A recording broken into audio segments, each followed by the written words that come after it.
This is Giving Purpose Podcast, highlighting Bay Area nonprofits and the work they do to better our communities. Hello and welcome to Giving Purpose Podcast, where we highlight San Francisco Bay Area nonprofits and the work they do to better our communities. This is your host, Ana Pimentel-Calero, with co-host Joe Neto, and we are very excited to have you listening in and would like to introduce you to our guest.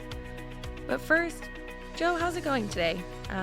Do you have any ties to our guest today or anything in that sense? Well, I do actually. I actually ran into Local Color at a downtown San Jose event last year.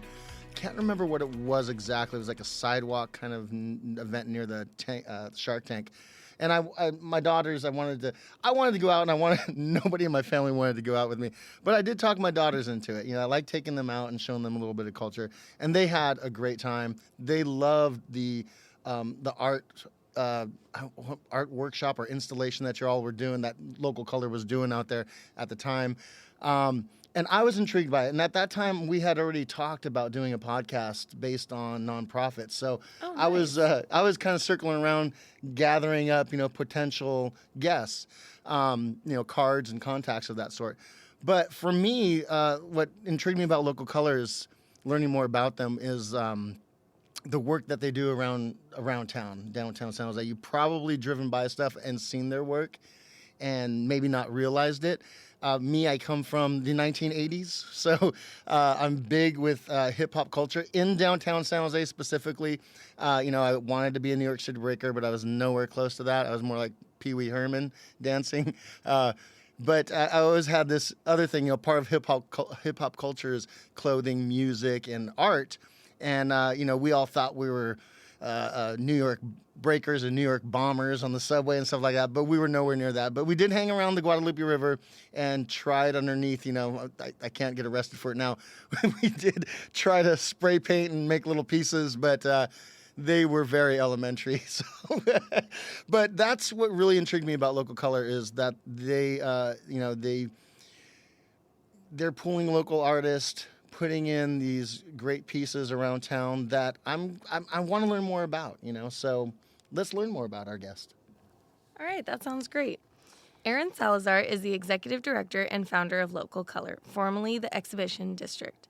Salazar has led many public art and advocacy projects, including murals totaling 30,000 square feet of vertical space and opened a 20,000 square foot creative haven called Local Color in downtown San Jose. Erin is an artist, idea machine, muralist, seamstress, community organizer, and a public art curator. Covered all the bases there. Pretty much. But I would love to hear from Erin. So, Erin, can you tell us a little bit more about yourself and what Local Color does? Sure can. Hello, I'm Erin Salazar. I serve as Local Color's executive director. It's an organization that I founded back in 2015, and I've had the total honor of serving as her executive director for the last 9 years, which is crazy to me because I started out as an artist and a bartender, and it's just kind of wild to look back on it and think about how much we've done since then. So let's see more about myself. I'm 5'2". I like pina coladas and getting caught in the rain. I'm an artist. I'm a painter by trade. And I came here to San Jose back in 2005 when I was 17. I'm a first-generation college student, and I moved up here to go to college and really sort of pave the way for my family. And got my degree here, attended bar here, started a nonprofit here, fallen in love here, and I really love this area. It's been a home for me for the last 17 years, so now I've been here about as long as I haven't. What San Jose? What drew you to San Jose? And was it San Jose specifically? Do you want to go on? Yeah, no, this is kind of funny. So I'm an overachiever, and I'm a teacher's pet, and when I was in high school, I was in this class called AVID, which was the Advancement via Individual Determination. And it was to take first-generation college students and squeeze them through the pipeline of getting into college. And so they had the UC system and the Cal State system, and I wasn't going to go to a research school like a UC. I wanted something that was a little more practical for me, and I really wanted to do art because nobody was telling me like I should be a doctor, or I should be a lawyer, or I should get a business degree, which was awesome. Not to, as a brat and a former brat, that was really awesome for me to not have anybody tell me where to go. And I picked San Jose because it was far enough away from my hometown that I did not have to go back every weekend, but was close enough that I could get there if I needed to, if there was an emergency. But really, it's because I liked that San Jose State University was called San Jose State University and not Cal State University San Jose. And when I visited, it was like sunny and cosmopolitan. I'd never seen a city like that. So then when I was here, I really got to experience cities that were cosmopolitan and exotic and stuff like that. And then I learned we have a lot of way to go to make San Jose and the greater Santa Clara County a little closer to my dream and the ideal here. That's a great story. I mean, we're Spartans ourselves, so The old alma mater. Yeah, this came out of being at San Jose State. This podcast, so Always great to see another San Jose State alum. So you're the founder of Local Colors. So what made you want to start your own nonprofit? Because essentially, right, you talked about how you were drawn to San Jose, you love San Jose. What made you want to start the nonprofit?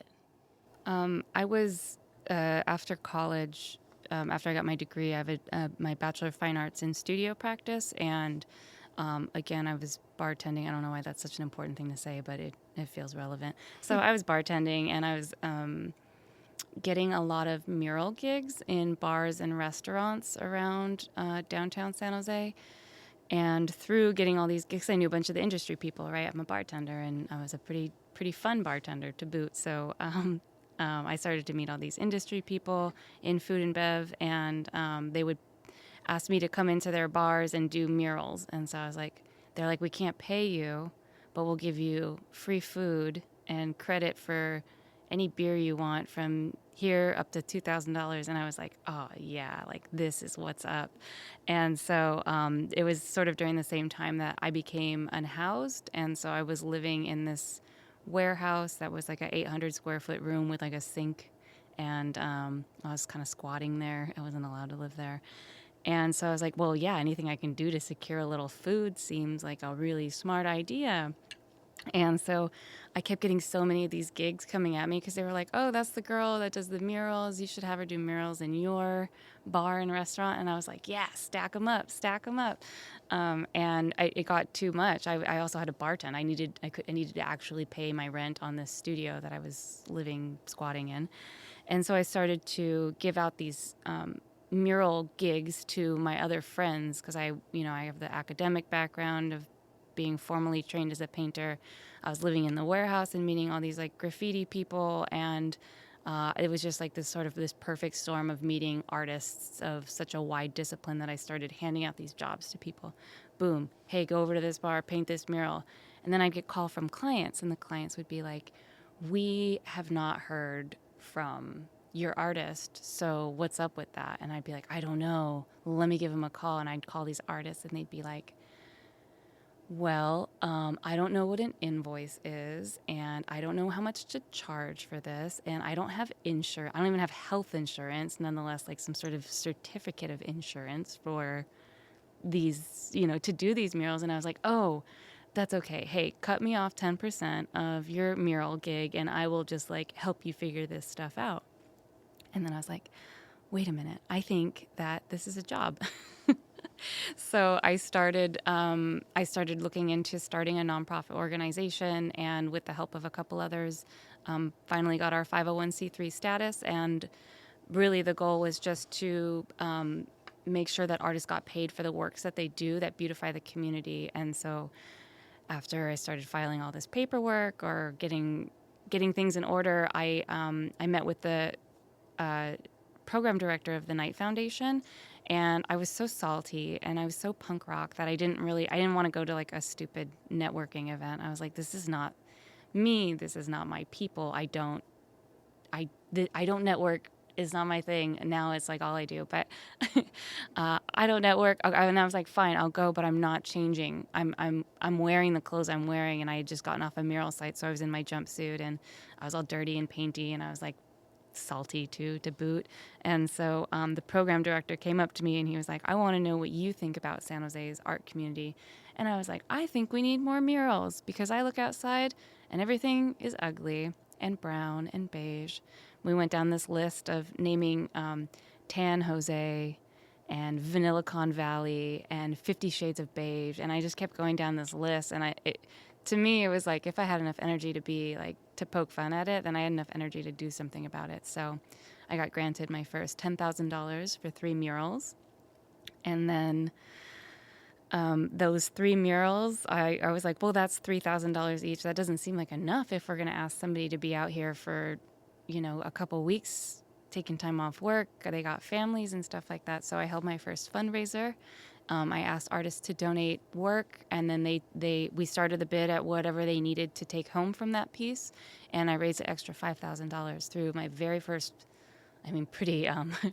pretty shoestring fundraiser situation at Cafe Stritch, RIP.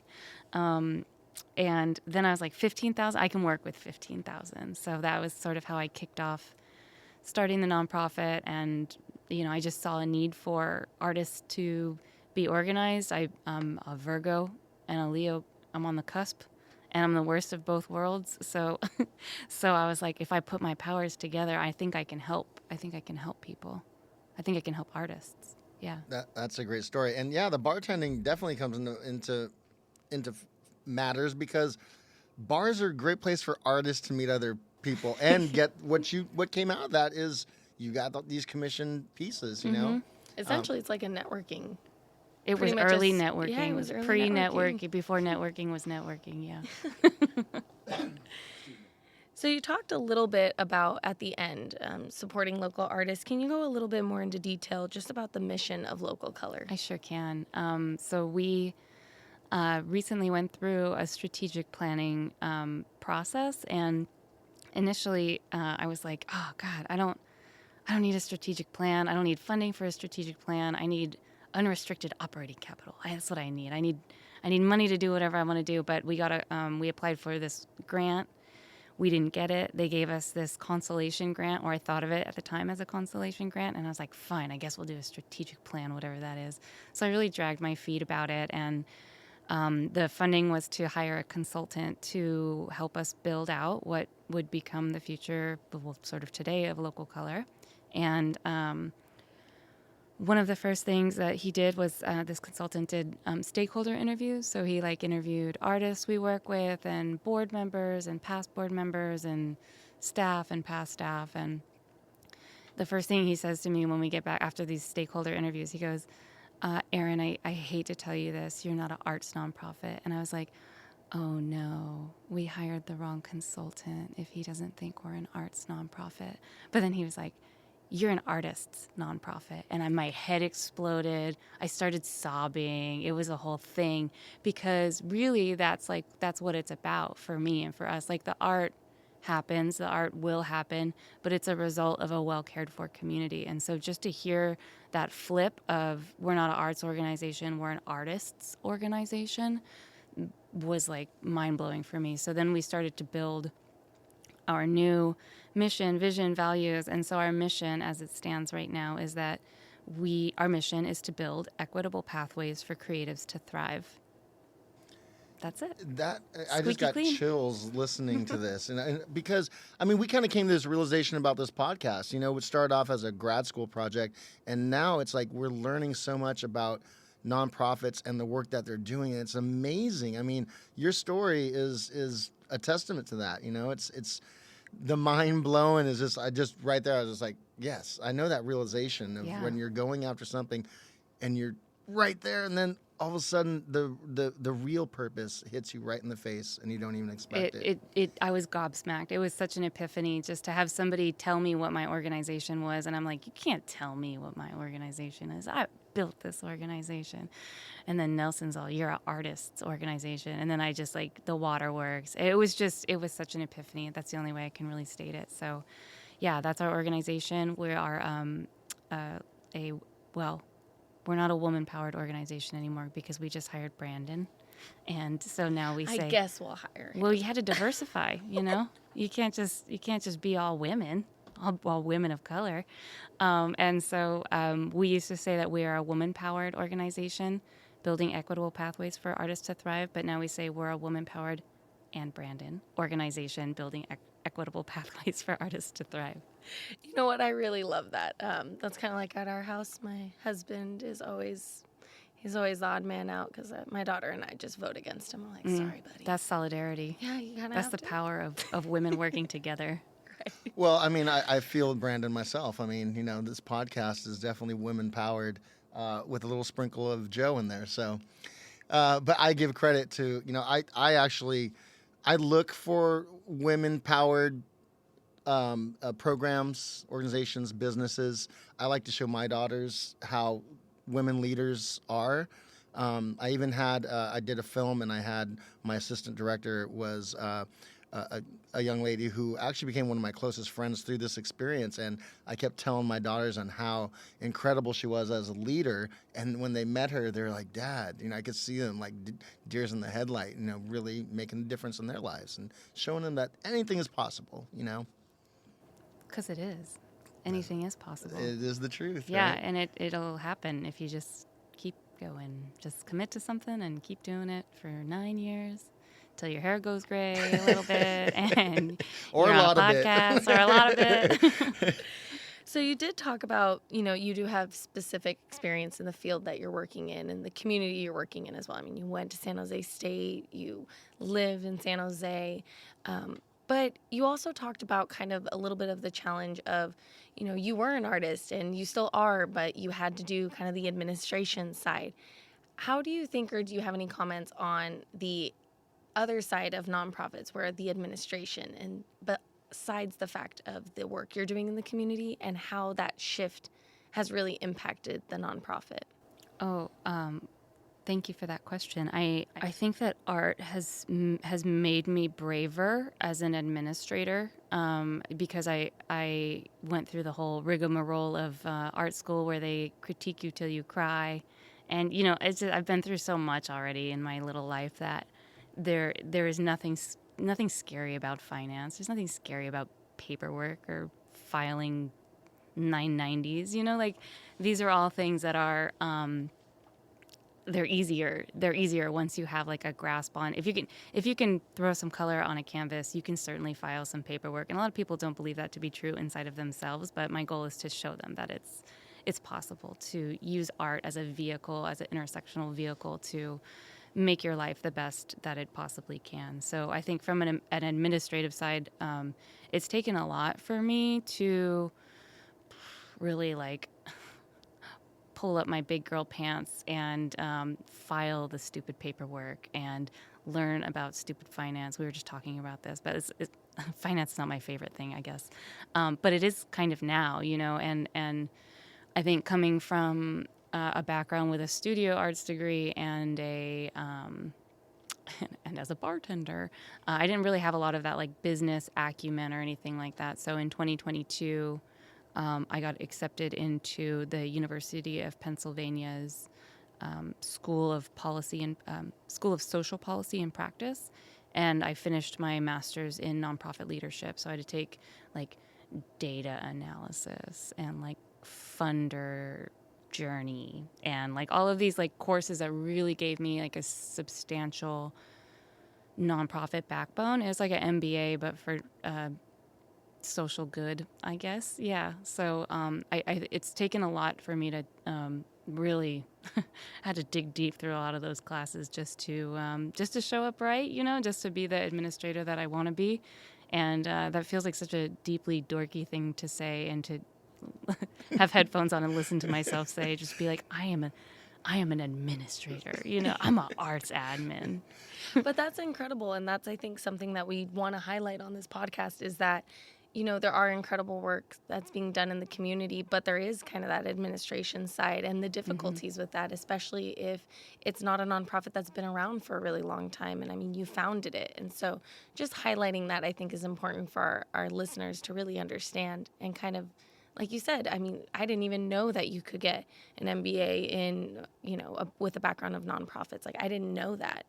But that's incredible that you brought. It's cool. And apparently they just put social in front of all the normal classes. So it's like social finance, social marketing, social fundraising. They just put social in front of everything, and they repackage it and teach it to the people who are like, I can't do this. So Yeah, I think it's important too for our listeners to understand, if they're thinking about starting a nonprofit, that it's more than just a thought and a mission. It is the administrative side, which I commend you, because I have a small business myself and I hate paperwork and I hate doing my taxes and all that stuff. It's just such my mind. I mean, I'm exhausted from it right now because I just finished all that stuff. And I mean, maybe I have to get some pointers from you. But I always think about how when people are like, I want to start a nonprofit because I love judo, and I'm just like, don't, you'll never get to do judo again. Right. Because it's like, you have to be as in love with the administrative side of doing it. And you have to love it both. When I was just getting started in nonprofit, and I was talking to my big brother, and I was like, Troy, I think I'm going to start a nonprofit for arts. And he was like, well, you know what they say about, we come from a little bit of a redneck town. He's like, you know what they say about doing something you love? And I was like, what do they say, Troy? I'm dying to know. He goes, it means deciding what flavor of shit you would like to sample. And I was like, is it going to get bleeped? Okay. Not necessarily. Okay. But then, just in hearing him say that back to me, it really is like, it's like all jobs come with the other side of it, right? Nonprofits are no different. And yeah. Especially when it's a passion job. You don't think about, you think about the glory and how great it's going to be. And then, there is a whole pile over there for you to chew on. Yeah. So, yeah. And then there's the business side. Right. Speaking of business side, we learned a lot about you. Now let's learn a little more about local color. There's a definition for your name, the term local color, on your website. And the first definition reads, noun, the customs, manner of speech, dress, or other typical features of a piece or period that contribute to its particular character. I love how you adopted this term as your name and its description. In your work with local artists from different areas, how does this play into Local Color's mission? And some follow-up questions with that are, what are some of San Jose's artistic characteristics, and are there any significant influences on these cultural elements in Local Color's work? Yes. Yeah. Yes is the short answer there.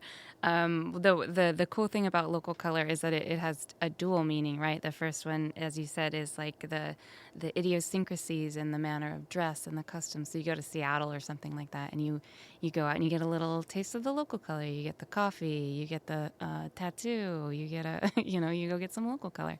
But the other definition there is, as I first learned it in art, it is the color of a thing, very specific, the color of a thing unaffected by the colors around it. So when I think about local color, it's the macro, right? It's the idiosyncrasies and the manner of dress. It's how the community presents itself, but it's also the micro. And so it's the thing unaffected by the colors around it. And I love that it just has this depth and breadth to it that is just like, it's a dynamic term that I love so much. And so when I think about how local artists from different areas and diverse backgrounds play into the mission, I think back to our vision. And so we envision cities where all artists, and specifically artists and communities of color, see themselves, hear themselves, and feel themselves reflected back into their community as honored pillars of the cultural landscape. So that's what we imagine like brilliant cities to be. And I think that one thing San Jose has is such an eclectic and diverse community. We say it all the time. We hear it all the time. We feel it, in the communities. We hear languages that are unfamiliar. Sometimes I hear language and I'm like, I don't even know what that is. And I feel like I have I'm not going to tout being like some sort of linguist or anything, but, I feel like I could tell. And I'm just like, I don't know what that is. And I don't know what kind of person that is. And I like the idea of being surprised by the different cultures that come up. And I think art plays a strong connection to connecting people to place. So the more that we're working with local artists, and they all have diverse backgrounds. They come from diverse cultures. And they're a reflection of the people coming from other parts of the United States or the world. They're a reflection of the global population, right? So when artists are able to represent themselves and their cultures in public art or whatever that might look like, I think other people begin to build a sense of home. They begin to see themselves reflected in their communities, right? Because it's sort of representative of the global population. So, in short, it highly plays into Local Color's mission, and that's why we think working with a diverse subset of artists is grounds people here, even people who are not traditionally artists. They're visiting, or they're just hanging out here, or they're here to make a bunch of money and then take it back home where their money goes far. Right? Like whatever brings people to this area, if they start to see themselves reflected in their streets and in their art, then they're gonna connect with the city more fully and more wholly. So yeah, I just think art connects people to place, and so whether that's the artist painting the murals or the people enjoying them, it does that. Yeah, I mean, I've seen some of the artwork, and I'm drawn into it. And being as a San Jose native as I am, I mean, I see a reflection of who I am in a lot of the work that you've done out there. I see a lot of familiarity in it makes me feel at home. Good. Yeah. Then it's working. It's working, most definitely. So I told a little story about this earlier. I ran into Local Color at a sidewalk event held in downtown San Jose last summer while looking for some community events to take my daughters to. Now, you had some easels set up with local artists set up at each canvas. How are these artists chosen for these events, and how does a local artist get commissioned to participate in your event? So it depends on the event, and it depends on the kind of thing that we're doing, but we have like a artist intake form where you can submit a little bit about you, about your creative practice, and some examples of your work.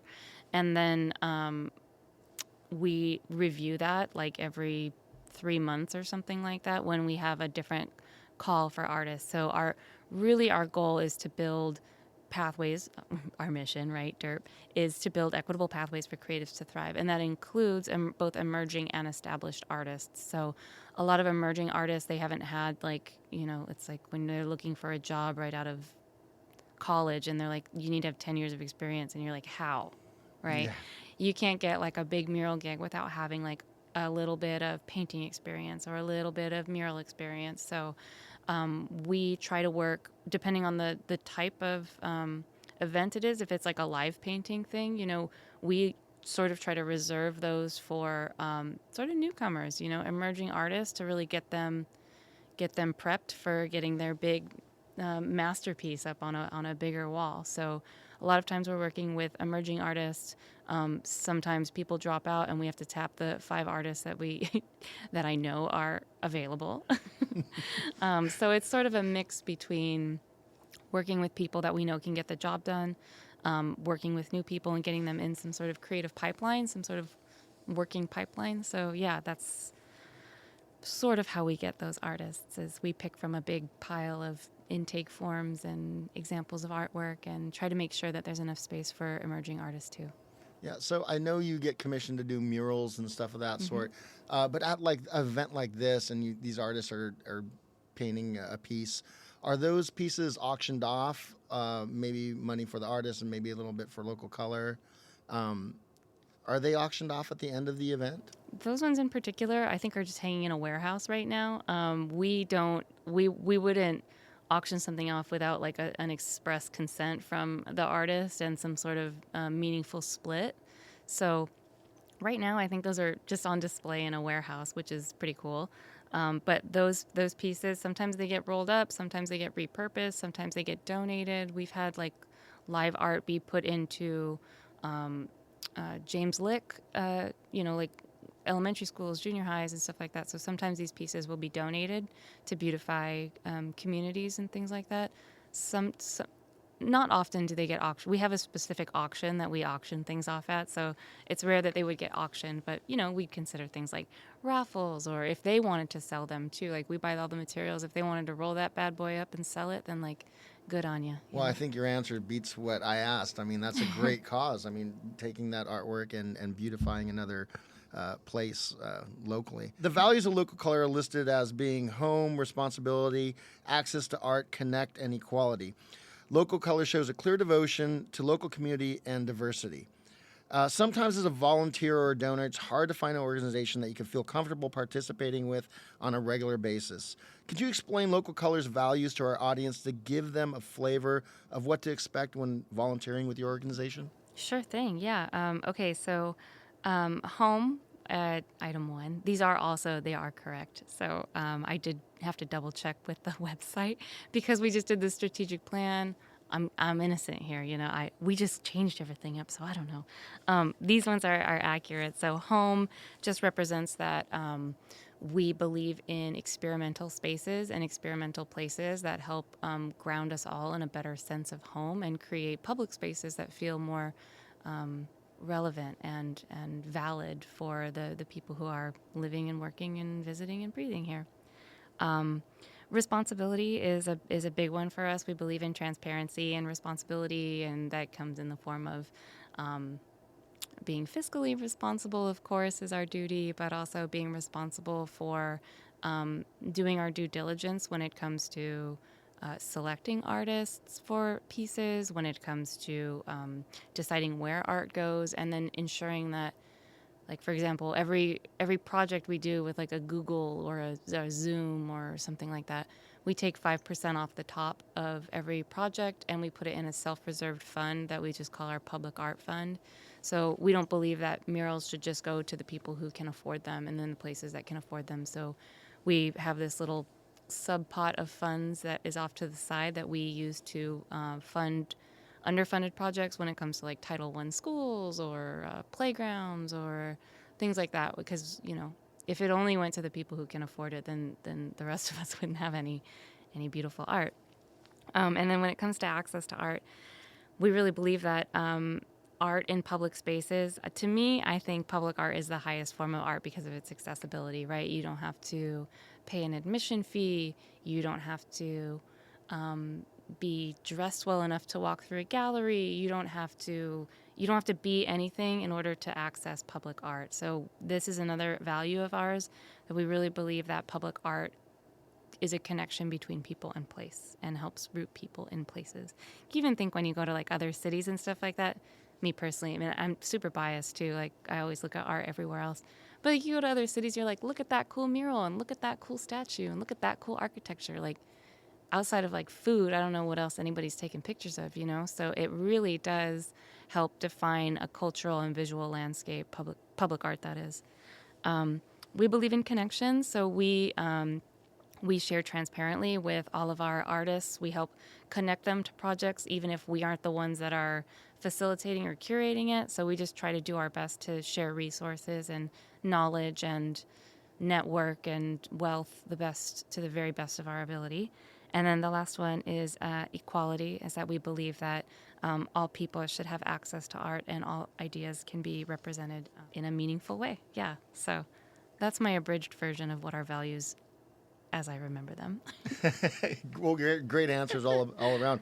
Yeah, it looks like, I mean, I've definitely been hanging around downtown a lot more, in the time that I've kind of moved back into my schooling there. And I've seen so many murals pop up over the last 10 years, where before you were talking earlier, whereas it was Tan Jose. Mm-hmm. And it's really exciting to walk down, First Street and see a piece up on, a wall that might be just like the border to a construction zone or something of that sort, Mm-hmm. So yeah, congrats on your, sharing in that realm, and your jobs that you're doing there. Well, I'm asking this next question on behalf of my young daughters, as I'm always eager to point out women leadership and positions of them. And I talked about this a little bit earlier again. We love to see strong women leadership, and that seems to be a cornerstone of Local Color. What are some of the opportunities that Local Color creates to empower women to find or create leadership qualities within themselves, within your organization, and or within the community? Well, we're a woman-powered and Brandon organization, so that's one way. Is that like we don't specifically look to hire just women. They just sometimes have the administrative backbone that we need to make the organization run. And because we do tout ourselves as a women-powered organization and Brandon, it attracts more women that want to be a part of our workspace and want to be a part of a team that really values sensitivity and tenderness and warmth and communication and kindness, and nobody's like mean to each other, and if somebody needs to take a day off, then you take a day off. We know that we're people, right? And that it's really important to be people, and that comes with a certain amount of needing to tap out from time to time. So we are really trying to build up sort of a leadership pipeline within our organization. We celebrate women all year round, and not just during Women's History Month. But we are also, I guess I can say that we are being recognized tomorrow by Ash Cholera, State Representative, as we won the Leadership in the Arts Award for Women's History Month. So, congratulations! Thank Great. you. Yeah, I want to be on stage with like a Emmy or that's something. beautiful. I don't think they gave you an Emmy, Yeah, but I am practicing. You might be on the parade, right? My princess I was wave. about to say, you got to practice the I wave. know. No, that's remarkable and excellent, and congratulations to you and your organization. I mean, these are the things that not necessarily strive for, but kind of solidify everything that you're doing. You're making a difference. Yeah, it feels that way. It certainly feels that way when that email comes across your desk. Like one day you're just like, ugh, so sick of doing this, and it's like a tough day, and then all of a sudden you get this email. It's high goods and it's low bad sometimes, but I like the dynamic nature personally. Yeah, sometimes the individual goals and champions of an individual effort is cool, but to have everything, your whole organization recognized as something special is definitely remarkable. I know I get a good feeling when that ever happens to me, which I'm trying to think of it ever. No, not You get a Women's Leadership Award. Yeah, no, not presented to Joe. No. Well, I was hoping that you'd get a job with y'all because you didn't get that and Joe too, because I love your philosophy on. Sometimes I'm here and I'm like, I just want to go take a nap, and I'm sure if I was working with Erin, she'd go, Joe, go take a nap. Yeah, we've got we have our favorite nap spots all throughout the studios where we go. Personally, I'm an under the pool table kind of napper. So there's a couple different spaces. Well, I hope my boss isn't listening to this, but I got a spot right underneath my desk where I put the boxes all around because I got a lot of studio equipment, but yeah. But it's the humane part that you're talking about, really, and it's that we're all humans and we all have rough days or good days, and it's just working together, and that's what I feel like Local Color does, and with our artists too, and that's probably why you guys are just such a great organization. Communication's really key here, just tell me if you're having a bad day. That's all it takes. I'll take and your help meetings. Understanding. And be gentle with me when I need a day off too, please. Easy peasy. Well, I'm going to dig in a little bit more to some of the stuff that you are doing and offer right here for creatives out there. Could you describe what a studio membership entails and where your facilities are located? Sure, yeah. This is, I'm not allowed to have favorite programs, but if I did, it would be the Artist in Residence program, our studio membership program. Local Color has four projects, or four main programs that we do. The first one I talked a little bit about was about our public art program, where we are building economic opportunities for artists. We make sure that every artist gets paid for the work that they do that beautifies the community. But then in 2016, I was getting picked up for a lot of fellowships. It's like once they know that you're like interested in being a leader, these fellowship people, they can smell you like a mile away, and they're like, we're going to get her in our fellowship and we're going to make her a better person. And I resisted that for a long time, but now I'm a better person having done it. And in one of these fellowships, they were teaching me to define my community through its assets and not its deficits. And I was like, whoa, that's what I'm doing with the murals already. If I got enough energy to be pissed off about a blank wall, I've got enough energy to do something about it. And I had a lot of energy to be mad about vacant spaces that were blighting and polluting our city.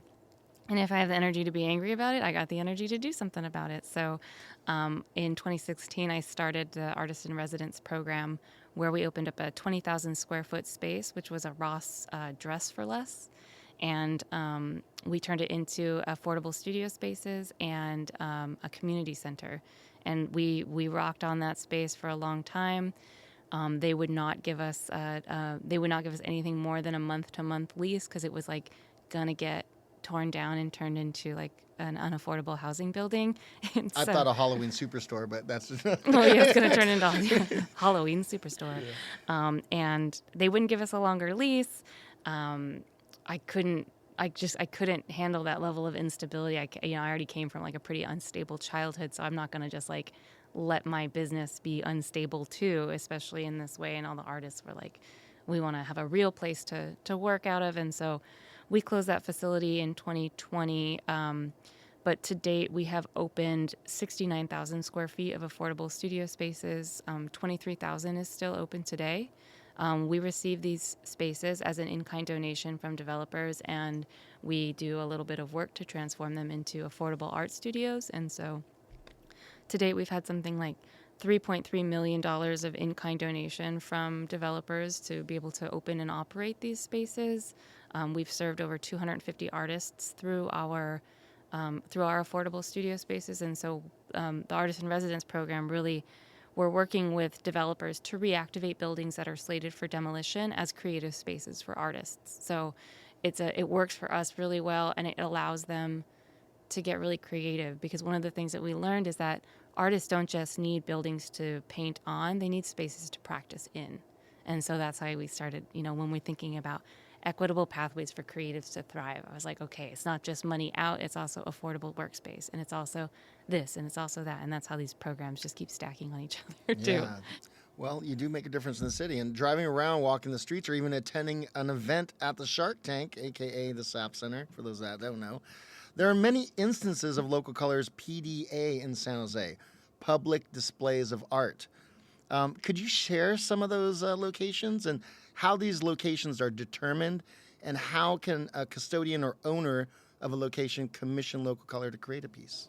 Ooh, my favorite kinds of questions are these ones. Okay, so we have murals all through Santa Clara County now. We started just based in San Jose, and we've sort of expanded out because there's such a need for relatable and relevant public art throughout the entire county. So now it's sort of growing bigger and bigger and bigger every year. We do have a couple of awesome murals inside of the SAP Center, and we've worked closely with the San Jose Sharks. Local Color now, we curate the Cultural Heritage Nights, the portfolios for the Cultural Heritage Nights for the San Jose Sharks. So for like Women of Teal and Lunar New Year and Black History Month, we give them the portfolios for them to look at, and then they work with the artists to create the marks and things like that. So that's a really cool thing that we do with the Sharks. We did not expect Bay Area sports teams to be like sort of our bread and butter, but here we are. And now we work with the Sharks, we work with the Earthquakes, and we really, if anybody from the 49ers is listening, we want to work with you too. And oh, okay. Just asking for a friend. But there are a lot of different areas that we are popping up murals in. We're doing temporary murals, we're doing permanent installations, we're doing vinyl installations, we're doing lighting and all sorts of stuff. I initially just thought we're just going to do murals, and now we do so tremendously much. I'm really glad I don't have to do it by myself. We have a team of 8 who are now helping us move this boulder up this hill.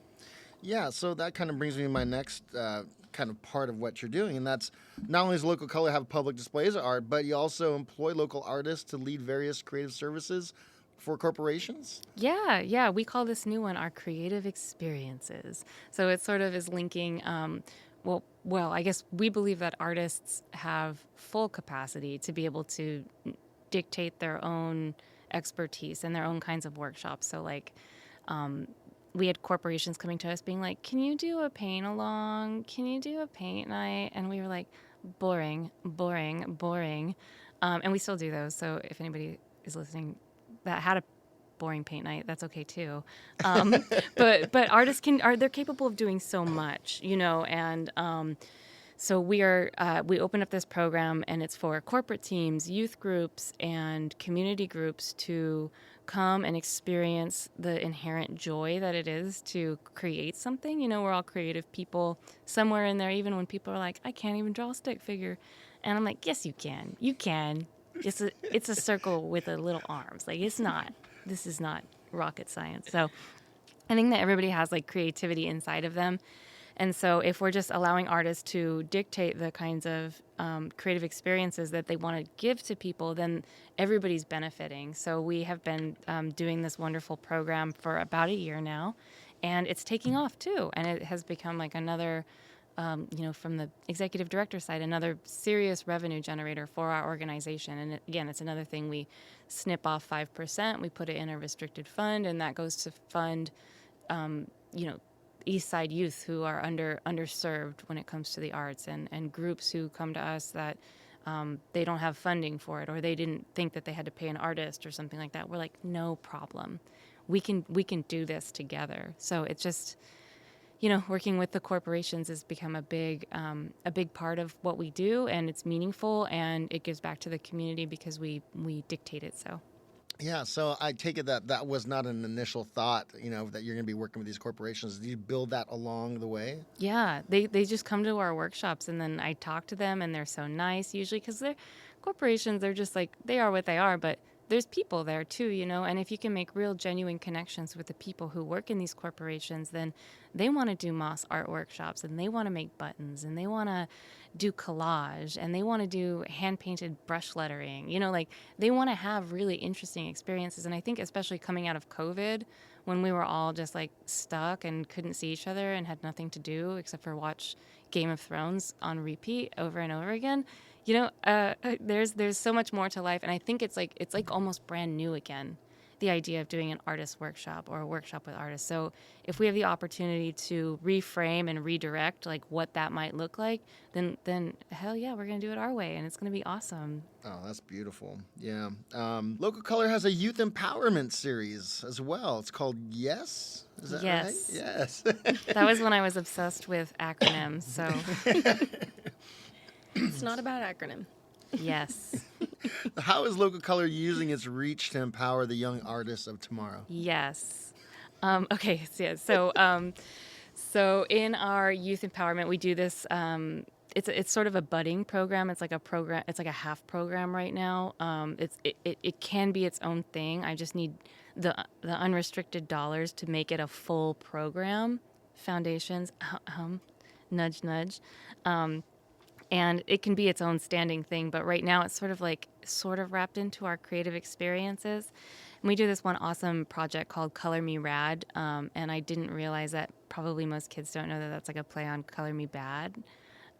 So here I am saying Color Me Rad, and we issue a little certificate of radness at the end of it. But basically we have an artist who comes to us and they say, this is what I want to teach kids.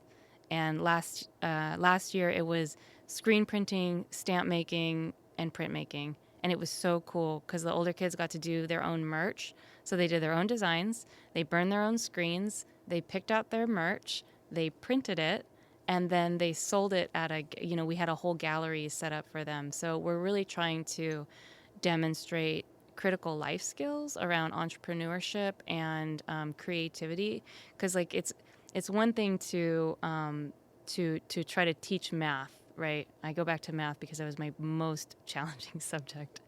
It's one thing to teach math, but it's another thing to teach budgeting for like a mural or budgeting for like a screen printing effort. Then it makes it fun. You're like, oh, if I have this much money and I have to buy this many T-shirts, and you're actually printing the shirts, it's like helping cultivate creative confidence and build necessary life skills for youth to be able to do these kinds of things. And we also pay our youth too. So everybody gets a shiny $100 bill at the end of it. Some of them never even really seen a $100 bill, but we're really trying to change the paradigm, change the zeitgeist of what it means to be an artist in this area, and it starts with youth. Yeah, I see. I see a bunch of our students at San Jose State, particularly in the radio station. They do something of that same sort, where they do the screen. What is it called? Screen printing. Screen printing, and they love it. They come in there and they leave with something tangible. So cool. You know, yeah, it's a really cool, exercise and really gets people involved. So that's great, teaching the youth and getting them something I could take my daughters to. They might enjoy that, you know? Yeah. Yeah. So when we were going to start this podcast, right at the beginning, we kind of sent out a survey just to understand what our audience would want to hear about. And there's a lot of people out there that really want to know how they can volunteer. And can you just give us a little bit of background on how important are volunteers and how can our listeners become volunteers if they choose to get involved in your organization? Awesome question. I think about volunteers a lot, and they are important to how nonprofits can grow. And I think about volunteer efforts when it comes to painting temporary murals or community murals or anything like that. We're going to have a number of awesome volunteer painting days coming up in the next couple of months, which should be really rad and exciting. So I encourage everybody to sign up for our newsletter on localcolorsj.org.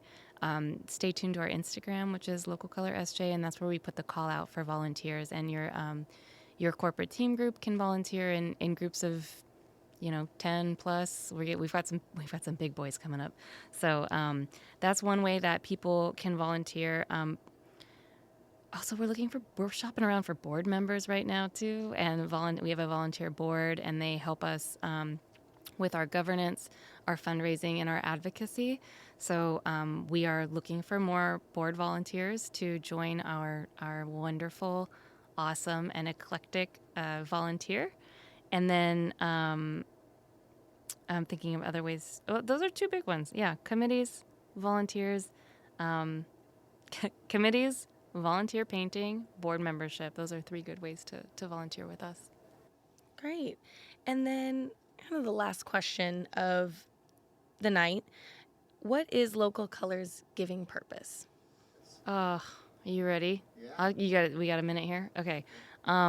So as a founder, it's sort of hard for me to separate out my personal reasons for starting this organization and it's hard for me to pull those two things apart. So they're intrinsically connected. And back in 2011, I have parents. Well, I have parents. And in 2011, my dad was 55 when he passed away. And then the following year, my mom, who was also 55, passed away in 2012. And so then I became the oldest person in my family, and I'm 24 years old. I have nothing. I'm bummed out.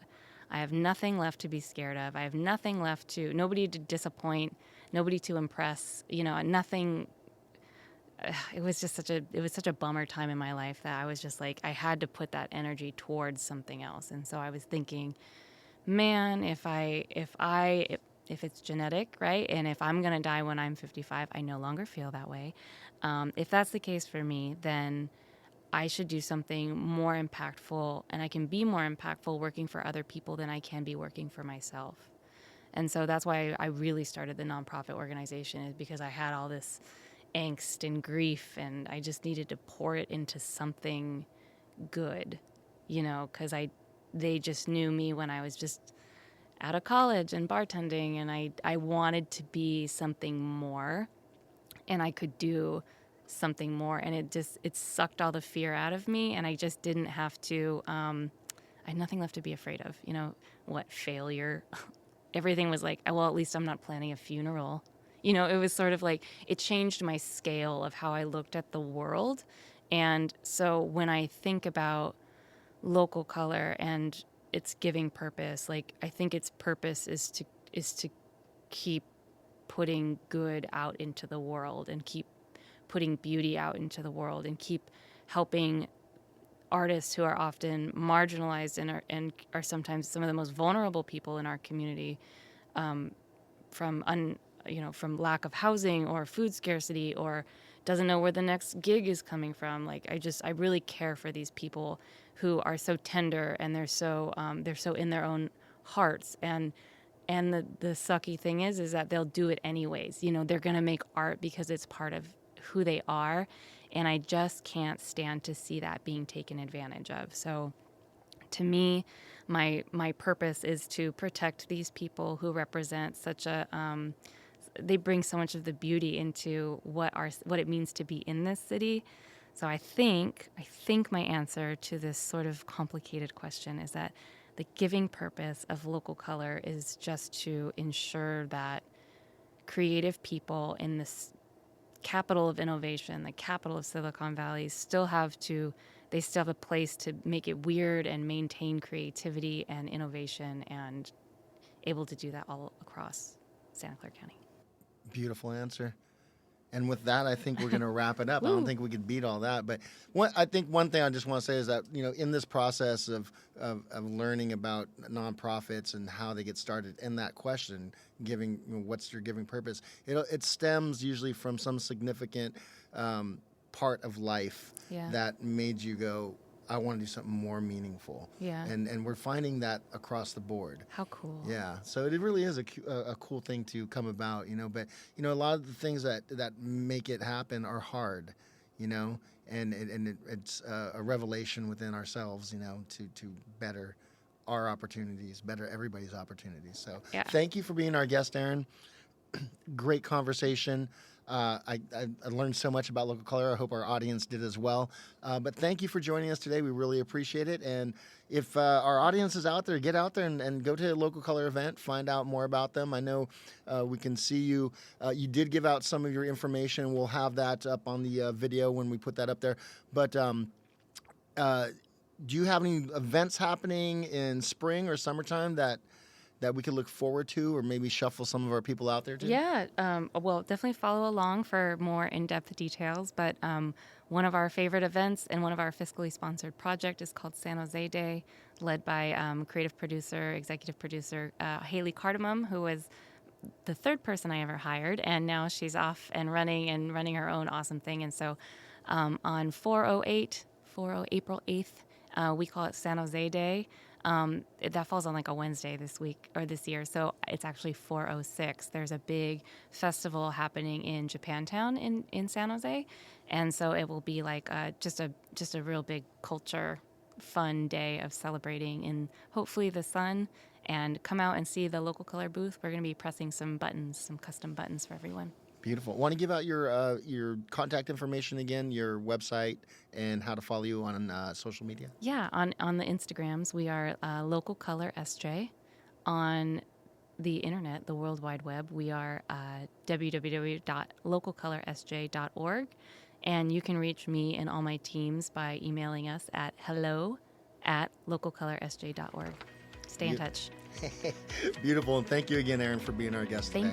Thank you. Thank you for joining us on Giving Purpose Podcast, and please click on the subscribe button to stay informed about new episodes. You can also find more information about Giving Purpose Podcast on our website at givingpurposepodcast.com, or add us on Instagram, Facebook, or Threads at Giving Purpose Podcast. You can also find us by the same handle on YouTube for some supplemental video content of each episode. We'd like to thank our guest, Erin Salazar of the nonprofit Local Color, for joining us today. We'd also like to thank our co-creator and editor, Isabella Cariño-Hernandez, for all her behind-the-scenes work. We'd also like to thank our chair, Professor Nisha Garrard-Patkar, and committee members Kim Massey and Gordon Gurley for the continued leadership and support. We'd also like to thank you, our listeners, for your interest and contributions to our featured guests and the work they do to make their giving purpose effective in our Bay Area communities. Thank you for listening to Giving Purpose Podcast. For more information, you could visit our website at givingpurposepodcast.com.